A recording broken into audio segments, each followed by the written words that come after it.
Get ready to sink your teeth into a blast from the past with Porcupine Meatballs, a timeless recipe from the 1940s. It's lunch with Lisa. Hi, I'm Lisa and I show you how to cook quick and easy healthy meals. And welcome to my Decade series where I'm cooking my way through the decades, starting with the 1900s up until today. This recipe has been a staple since the 1940s, when families across America were trying to stretch their dollar during the war. Meat, even something as mundane as ground beef, was expensive, and home cooks used innovative and imaginative ways to make a small amount of protein stretch to feed a large and hungry family. Porcupine meatballs were one of the answers to the problem. So when researching what to make for the 1940s decade, I came across porcupine meatballs in my Better Homes and Gardens cookbook, and I could immediately taste and feel them in my mouth because I just had this vivid memory of eating them. So I reached out to my mother and asked her if she used to make these for us, and she said yes, all the time. So I asked her to send me her recipe, and she sent me the recipe from her Better Homes and Gardens cookbook from 1970. She also sent me how she tweaked this recipe and made it taste a lot better. So I'll be sharing that with you today. So enjoy my mom's vintage porcupine meatballs. For this recipe, you're gonna need 1 pound of ground beef. I like to use beef from ButcherBox. The link is below if you wanna buy your own ButcherBox, or you could use any lean ground beef, anywhere from 85% to 93%. With a little bit more fat in your meat, you're gonna have a little bit more flavor. So go ahead and use the 85-15 or whatever you want.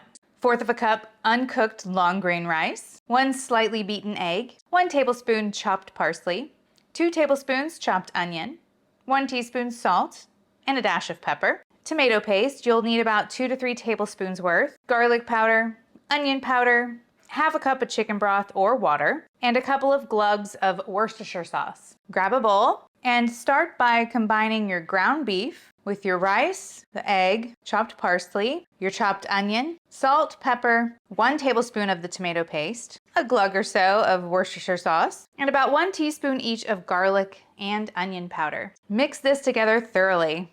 I like to use gloves for this. And then shape this into about 16 to 20 balls, about 35 to 37 grams each. There's a couple of ways to make this recipe, so you get to choose, on the stovetop or in the oven. If you want to cook them in the oven, go ahead and preheat your oven to 350 degrees Fahrenheit. Or for the stovetop, just heat up a pan over medium-high heat. Then coat your pan with some olive oil. Then brown your meatballs just on 2 sides. While those are browning, you're gonna mix together your chicken broth with a tablespoon or so of tomato paste and a couple glugs of your Worcestershire sauce. Then you'll cover and cook that for about 40 minutes. And you might need to add a little bit more chicken broth if it dries out. But if you don't want to babysit, use the oven. So place all the meatballs inside an oven-proof ceramic or metal pan, cover with the chicken broth mixture, and then cover with foil or the lid or both, and place it into your preheated oven for 45 minutes. Then after 45 minutes, you're gonna take off the cover and put it back in the oven for 15 more minutes. Then carefully remove this from the oven and serve. So I asked my mom what she served the meatballs with.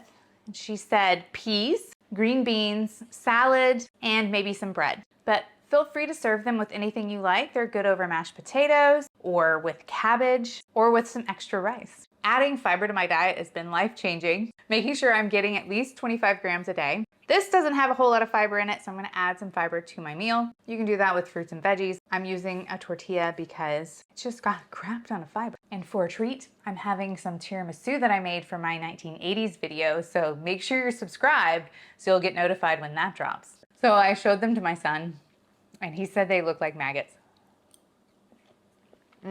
This is nostalgia in a bowl for me. This takes me back to my childhood. The smell in my house, I was like, I actually texted my sister and said, my house smells like our childhood right now.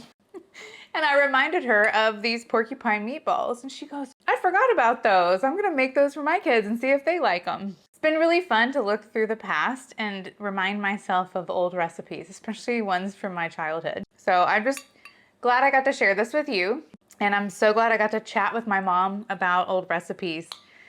Oh, it's been so fun. Like, I don't think I would ever have thought to do that had I not had this channel. So I'm really thankful that y'all are here and helping me stay motivated to keep making more content. So go ahead and like this video so I know to keep making more of this, these blasts from the past, and I'll keep working my way through the decades, come back around and do these again, because there's just so many recipes to make. It's like an endless list.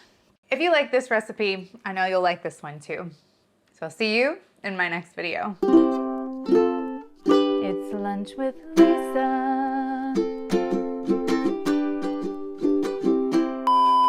1 tablespoon chopped parsley. 1 tablespoon parsley. 1 tablespoon chopped parsley. Why do I want to say parsley? Parsley. And a couple glugs of your Worcestershire sauce.